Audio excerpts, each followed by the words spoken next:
Salam, salam sejahtera buat kita semua. Perkenalkan, nama lengkap saya Paulus Kulabora, kelas B semester 7 reguler sore. Di sini saya akan membahas tugas ujian akhir semester ganjil dengan mata kuliah Perencanaan dan Kebijakan Sosial dengan tema Fungsi Kebijakan Sosial Negara dalam Penanganan COVID-19 di Kabupaten Sumba Barat, NTT. Kebijakan sosial adalah salah satu bentuk dari kebijakan publik yang merupakan ketetapan pemerintah yang dibuat untuk merespon isu-isu yang bersifat publik, yakni mengatasi masalah sosial atau memenuhi kebutuhan masyarakat banyak yang dirancang secara kolektif untuk mencegah terjadinya masalah sosial. Pandemi COVID-19 merupakan sebuah penyakit yang sangat cepat menular atau disebut juga sebagai virus yang dapat menyebabkan infeksi saluran nafas pada manusia, mulai dari batuk, pilek hingga yang lebih serius seperti Middle East Respiratory Syndrome atau MERS dan Herpes Acute Respiratory Syndrome SARS. Gejala-gejala COVID-19 yang paling umum adalah demam, batuk kering, dan rasa lelah. Gejala lainnya yang lebih jarang dan mungkin dialami beberapa pasien meliputi rasa nyeri dan sakit, hidung tersumbat, sakit kepala, konjungtivitis, sakit tenggorokan, diare, kehilangan indera rasa atau penciuman, ruam pada kulit atau perubahan warna jari tangan atau kaki. Gejala-gejala yang dialami biasanya bersifat ringan dan muncul secara bertahap. Namun siapapun dapat terinfeksi COVID-19 dan mengalami sakit yang serius. Orang dari segala usia yang mengalami demam dan atau batuk disertai dengan kesulitan bernapas atau sesak napas, nyeri atau tekanan dada, atau kehilangan kemampuan berbicara atau bergerak, harus segera mencari pertolongan medis. Jika memungkinkan, disarankan untuk menghubungi penyedia layanan kesehatan atau fasilitas kesehatan terlebih dahulu sehingga pasien dapat diarahkan ke fasilitas kesehatan yang tepat.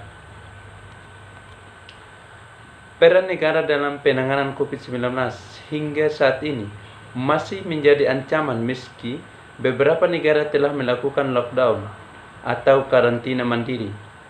Otoritas di kebanyakan negara tidak gegabah akan hal tersebut, seperti masyarakat sudah diperbolehkan keluar rumah namun harus tetap mematuhi aturan seperti jaga jarak, menggunakan masker, dan mencuci tangan dengan sabun dan air yang mengalir. Peran pemerintah di sebuah negara punya andil besar dalam menentukan nasib negara itu sendiri.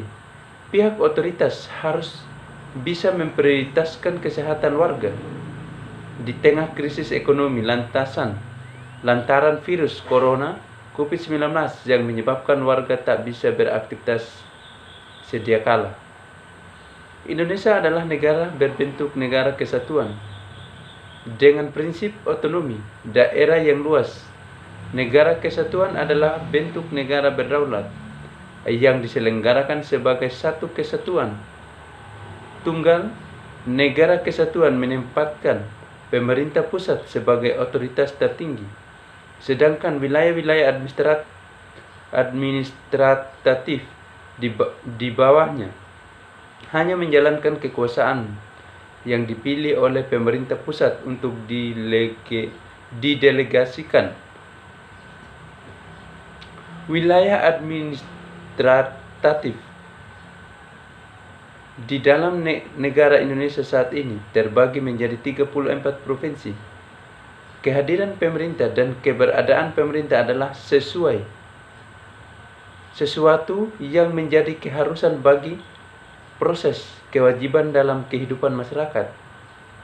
Sejarah telah membuktikan bahwa masyarakat sekecil apapun kelompoknya, bahkan sebagai individu sekalipun, membutuhkan pelayanan pemerintah. Oleh karena itu, kehidupan sehari-hari erat hubungannya dengan fungsi-fungsi pemerintah di dalamnya. Dari penjelasan di atas dapat kita artikan bahwa pemerintahan adalah sebagai sekumpulan orang-orang yang mengelola kewenangan-kewenangan, melaksanakan kepemimpinan dan koordinasi pemerintahan serta pembangunan masyarakat dari lembaga-lembaga, di mana mereka ditempatkan, atau dalam arti luas pemerintahan adalah segala urusan yang dilakukan oleh negara dalam menyelenggarakan kesejahteraan rakyatnya dan kepentingan negara sendiri.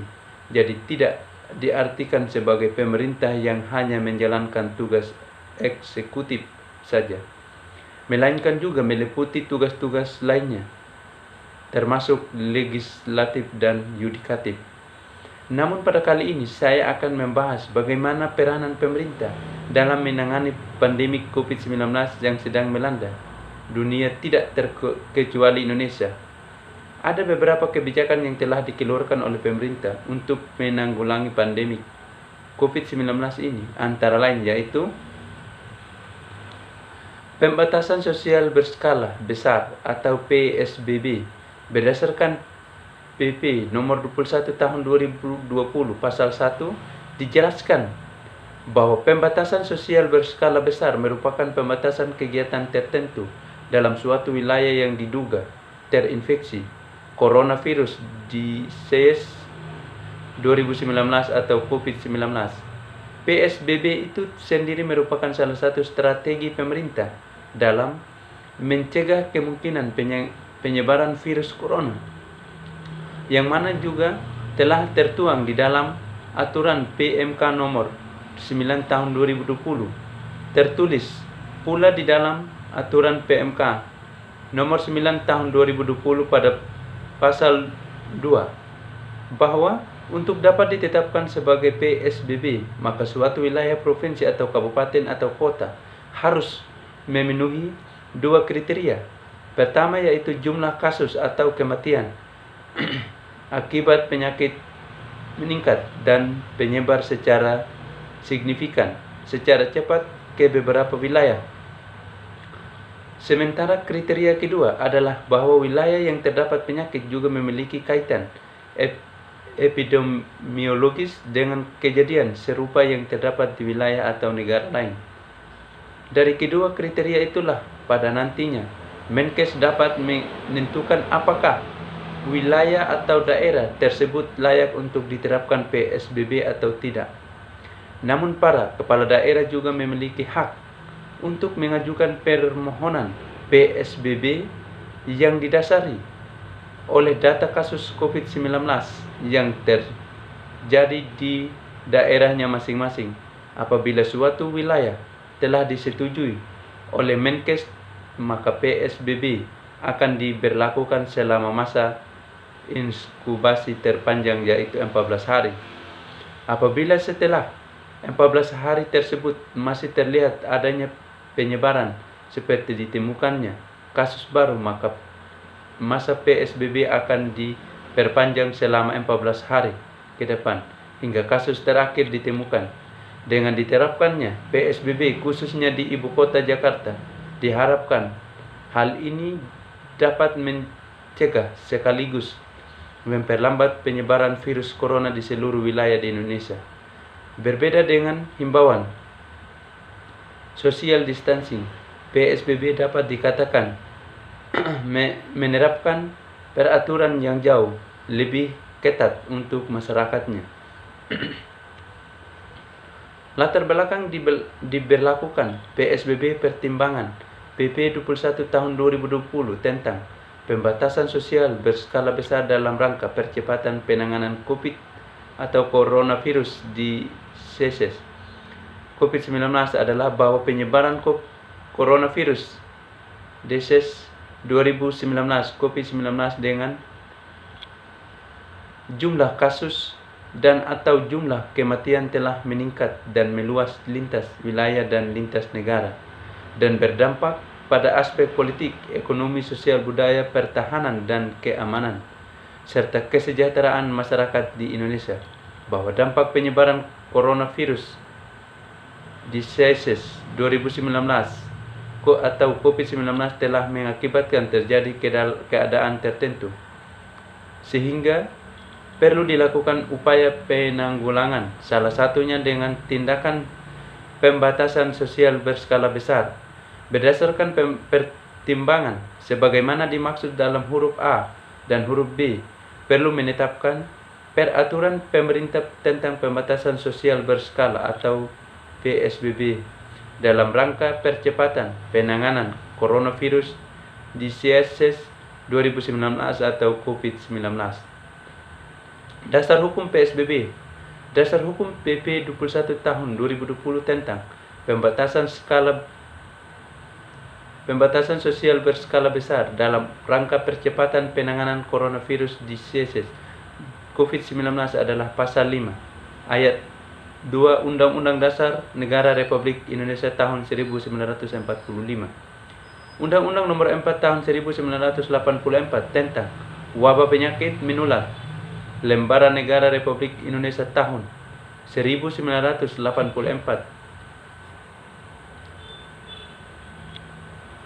Nomor 20 tambahan Lembaran Negara Republik Indonesia nomor 3273. Undang-Undang Nomor 24 Tahun 2007 tentang Penanggulangan Bencana. Lembaran Negara Republik Indonesia tahun 2007 nomor 66. Tambahan Lembaran Negara Republik Indonesia nomor 4773. Undang-Undang Nomor 6 Tahun 2018 tentang Kekarantinaan Kesehatan. Lembaga Negara Republik Indonesia tahun 2018 nomor 128. Tambahan Lembaran Negara Republik Indonesia nomor 6236. Studi kasus. Kebijakan PSBB aktivitas sekolah dan tempat kerja membatasi aktivitas sekolah dan tempat kerja masuk ke dalam hal yang harus diperhatikan selama PSBB berlangsung, kecuali kantor atau instansi strategi yang memberikan pelayanan ketahanan atau keamanan, ketertiban umum, kebutuhan pangan, bahan bakar, minyak atau gas, kesehatan, perekonomian, keuangan, dan kebutuhan dasar lainnya. Akan tetapi terjadi permasalahan baru yang muncul akibat ditutupnya tempat-tempat kerja seperti pabrik atau perusahaan swasta lainnya, di mana telah terjadi PHK besar-besaran kepada pekerjaan buruh di berbagai perusahaan swasta yang ada di Indonesia. Hal ini sekarang menjadi bumerang bagi pemerintah sendiri, di mana satu sisi kita harus menerapkan PSBB untuk memutuskan penyebaran virus corona, tetapi di sisi lain terjadinya PHK kepada pekerja yang karena perusahaan tidak lagi sanggup membayar para pekerja tersebut. Penutupan tempat ibadah. Selanjutnya, masyarakat juga dihimbau untuk sementara waktu tidak melakukan aktivitas di luar rumah yang kemungkinan untuk berkontak dengan sekumpulan orang dalam jumlah banyak. Selain itu, kegiatan keagamaan juga harus berpedoman pada peraturan perundang-undangan serta fatwa atau pandangan lembaga keagamaan resmi yang diakui oleh pemerintah. Akan tetapi, sebagian daerah malah tidak mengikuti arahan tersebut, yaitu salah satunya adalah Aceh, di mana Aceh penyebaran COVID-19 sudah berada pada zona hijau, dan inilah yang menjadi alasan masyarakat Aceh tidak mengikuti arahan dari pemerintah pusat, dan sebagian masyarakat lain pun beranggapan begitu. Bahkan Sekjen MUI mengatakan bahwa mereka kecewa terhadap pemerintah, di mana pada situasi ini mal dibuka dan masjid ditutup, dan pernyataan ini pun banyak masyarakat menyadarkan masyarakat akan hal tersebut. Kebijakan new normal adalah langkah percepatan penanganan COVID-19 dalam bidang kesehatan sosial dan ekonomis skenario new normal dijalankan dengan mempertimbangkan kesiapan daerah dan hasil riset epidemiologis di wilayah terkait. Badan Bahasa sudah memberikan istilah Indonesianya, yaitu kenomalan, baru kata normal. Sebetulnya dapat dalam bahasa Inggris sudah dijadikan nominal, maka jadi new normal. Badan Bahasa kemudian membuat padanannya menjadi konomalan, karena kalau normal itu di adjektif kata sifat. Jadi kata ahli bahasa Profesor Dr. Rahayu Surtiati Hidayat dari Universitas Indonesia, Organisasi Kesehatan Dunia WHO telah menyiapkan pedoman transisi menuju new normal selama pandemi COVID-19. Dalam protokol tersebut, negara harus terbukti mampu mengendalikan penularan COVID-19 sebelum menerapkan new normal. Pengendalian ini juga harus bisa dilakukan di tempat yang memiliki keterangan tinggi, misalnya panti jompo, fasilitas kesehatan mental, dan wilayah dengan banyak penduduk. Langkah pengendalian dengan pencegahan juga harus diterapkan di tempat kerja. Langkah-langkah pencegahan di tempat kerja mulai ditetapkan seperti jarak fisik. Teori negara kesejahteraan di Indonesia dalam penanganan COVID-19. Menurut pandangan teori, welfare state merupakan teori yang menegaskan bahwa negara yang pemerintahannya menjamin terselenggaranya kesejahteraan rakyat, dan sejalan dengan dasar negara Indonesia. Untuk dapat mewujudkan kesejahteraan rakyatnya harus didasarkan pada 5 pilar kenegaraan, yaitu demokrasi, penegakan hukum, perlindungan hak asasi manusia, keadilan sosial, dan anti-diskriminasi. Sejak Indonesia merdeka pada tanggal 17 Agustus 1945 dan disahkan Undang-Undang Dasar Negara Republik Indonesia tahun 1945. Undang-Undang 1945 digunakan sebagai pijakan negara untuk memberikan kesejahteraan kepada rakyatnya.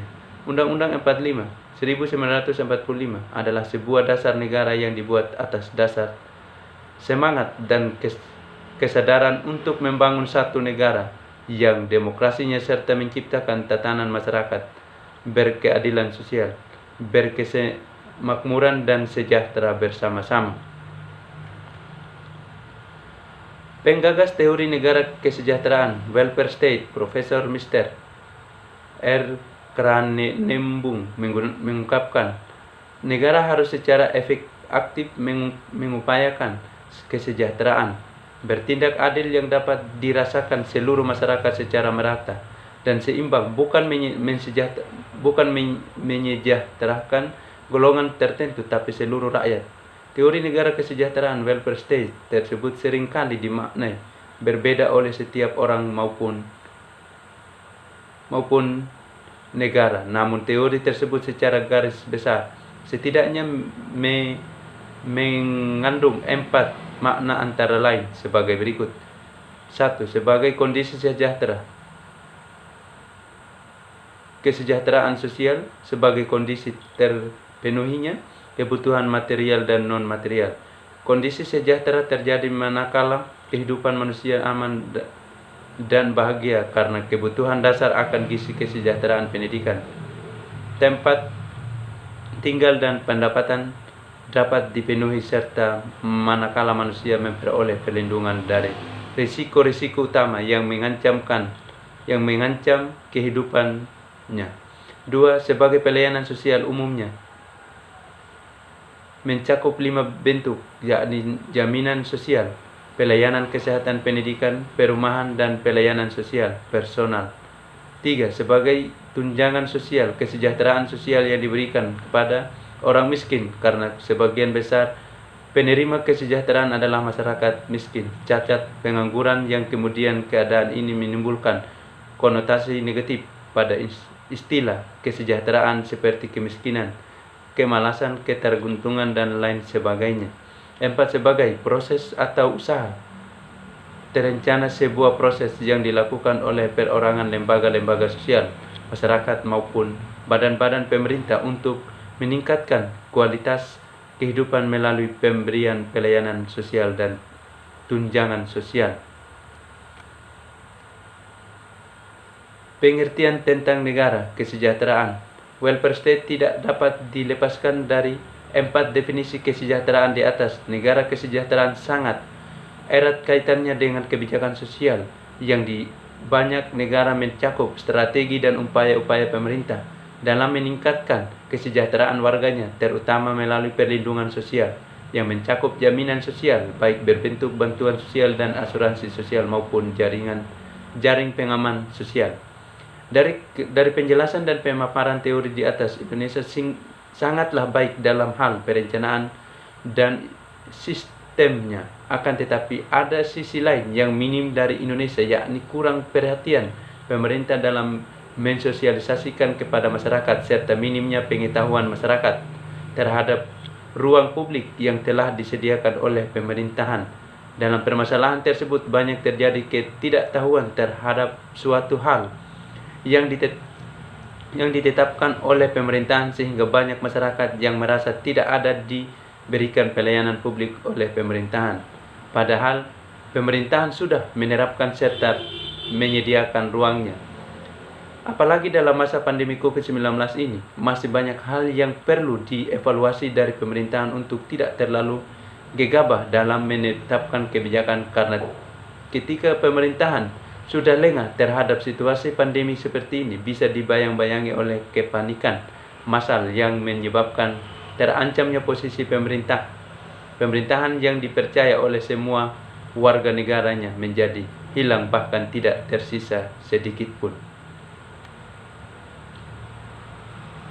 Dalam APBN, Anggaran Pendapatan dan Belanja Negara tahun 2020 kali ini yang dipublikasikan Kementerian Keuangan RI dalam laman menunjukkan bahwa 20% dari belanja APBN untuk pendidikan dan 5% dari belanja APBN untuk kesehatan. Dari sinilah kita juga mendapatkan dari laman tersebut mengetahui beberapa anggaran negara yang sudah ditetapkan dan apa saja yang sudah dicantumkan oleh pemerintahan. Di dalam penetapan pembiayaan investasi juga masih ada kesalahan di mana pemerintahan belum mencantumkan kesehatan yang ditunjukkan dalam peningkatan kualitasnya. Dari situlah terlihat masih minimnya perhatian pemerintahan terhadap masyarakat, terutama dalam bidang kesehatan.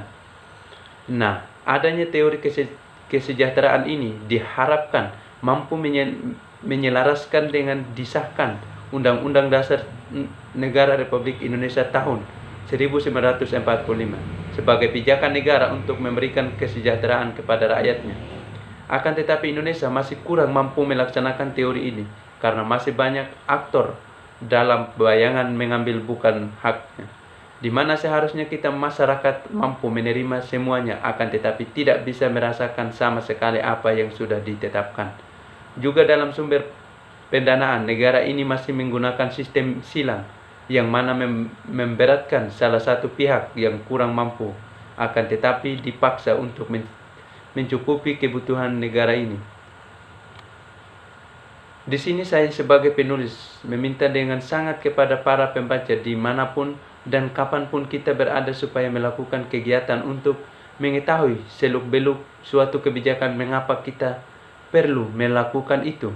Jawabannya iya, sangat perlu, karena kalau tidak dimulai dari akal sehat kita untuk mengolah hal tersebut, kita akan lengah dan mampu dikelabui dengan akal cerdas mereka. Dan kalau bukan kita semua, siapa lagi? Kesimpulan dan saran: pemerintah harus mempercepat pengobatan dan pencegahan penularan yang lebih luas. Pemerintah juga harus menerapkan kebijakan atal cost seperti pengadaan alat kesehatan, penunjang pemeriksaan ruang isolasi dan alat pelindung diri APD, menggratiskan biaya pemeriksaan baik yang terbukti maupun tidak, ataupun hal-hal yang bersifat pencegahan seperti pembagian masker murah dan sebagainya. Pemerintah harus menjaga daya beli masyarakat sebagai dampak perlambatan putaran roda ekonomi. Pemerintah dituntut untuk dapat mengurangi beban biaya yang secara langsung dalam kendala pemerintah. Di antaranya tarif dasar listrik, BBM, dan air bersih.